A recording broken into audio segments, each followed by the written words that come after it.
Let me start with the issue of Mike Flynn and the conversations, what was said or not said with the Russian ambassador. You were on this program just before the inauguration, and here's what you told viewers at the time. I have talked to General Flynn. None of that came up. The subject matter of sanctions or the actions taken by the Obama administration did not come up in the conversation. And so there was no challenge of American policy currently by Mr. Flynn with the Russian ambassador. Obviously, now we know that was not true. You clearly were misled. Walk me through this. When did you know you had been misled?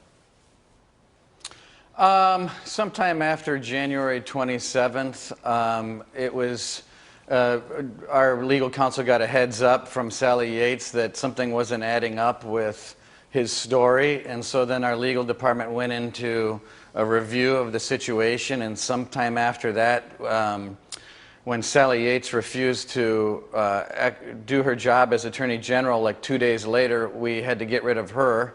And then sometime after that, the legal department came back and said that they didn't see anything wrong with what was actually said, but then we started thinking about whether or not Michael Flynn was being straight with us, and that's when we started asking a lot of questions and sort of deposing Michael Flynn and figuring out what he knew or what he didn't know. He maintained the fact that he never talked to the Russian ambassador about sanctions, but still something wasn't adding up. And eventually we determined that he did in fact talk about the sanctions, even though we didn't believe that it was illegal. The fact was it turned more or less into a conversation about whether or not he was being honest with us and the vice president, and the president asked for his resignation, and we got it. Did you read those transcripts yourself?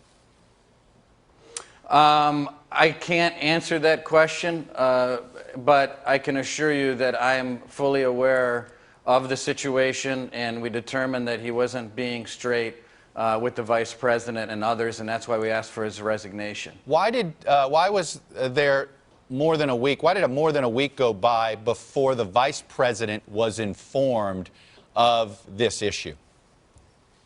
Well, I think he was always aware of the issue as to whether or not he talked about sanctions. I mean, that was an ongoing conversation. He was aware of the fact that the FBI interviewed Michael Flynn. The legal department started reviewing the matter to get a report on whether or not anything was actually done wrong and whether or not he in fact talked to the Russian ambassador about sanctions. And some point after we were first tipped off and got to the point of reviewing whether he was being honest or not, after we got the report back from the White House counsel, that's when we looped in, or that's when the vice president was brought into the conversation more fully in regard to whether or not Michael Flynn was honest. Waiting that long, do you regret that it looks like that the vice president is essentially not in the loop? No, the vice president's in the loop on everything, Chuck. I mean, it happened so fast. I mean, what happened was the legal department was tipped off. They looked into the legality of it. The actual investigation was ended almost immediately, so there was no investigation. It was a matter of whether it was legal. But then when we found out that, hey, he may have talked to the Russian ambassador, that's when we started having the conversations with the vice president as to whether or not whether he was being honest or not. So, I mean, it felt like it happened very quickly, and we made a determination very quickly. Do you still believe this was an honest mistake by Mr. Flynn, or do you think are you concerned it's something more nefarious?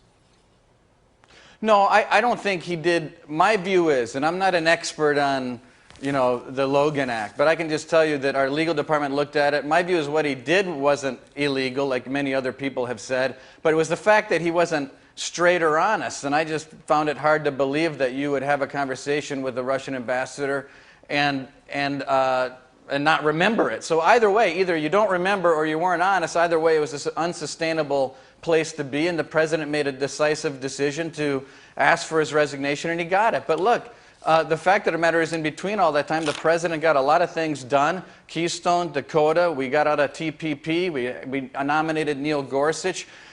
We had the Keystone and Dakota pipeline begin. Okay. We had a hiring freeze. We had a deregulation executive order.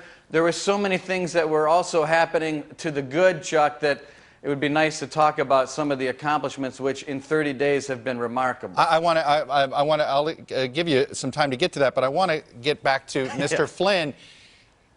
Is one of the reasons why you ended up having to let him go, when he was interviewed by the FBI on the 24th, before the Sally Yates warning, did he mislead the FBI or lie to the FBI? Is that one of the issues that came up during the deposing?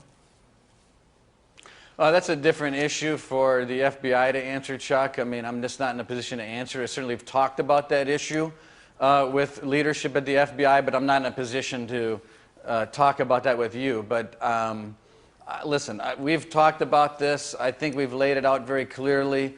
And now it's up to the DOJ and the FBI to take it any further if that's what they do. By the way, since Mr. Flynn, has anybody else inside the White House been interviewed by the FBI over the last couple of months? Not that I know of, Chuck. I think the answer is no to that. I would know. Hey, NBC News fans, thanks for checking out our YouTube channel. Subscribe by clicking on that button down here, and then click on any of the videos over here to watch the latest interviews, show highlights, and digital exclusives. Thanks for watching.